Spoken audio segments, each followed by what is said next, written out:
You ask Tiger to solve. This deals with linear equations with one unknown.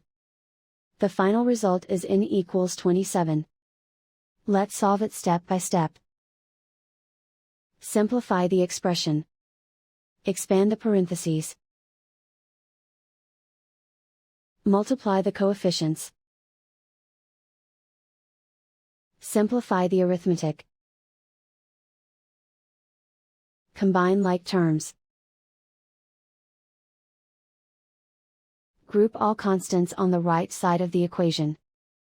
Add 5 to both sides. Simplify the arithmetic.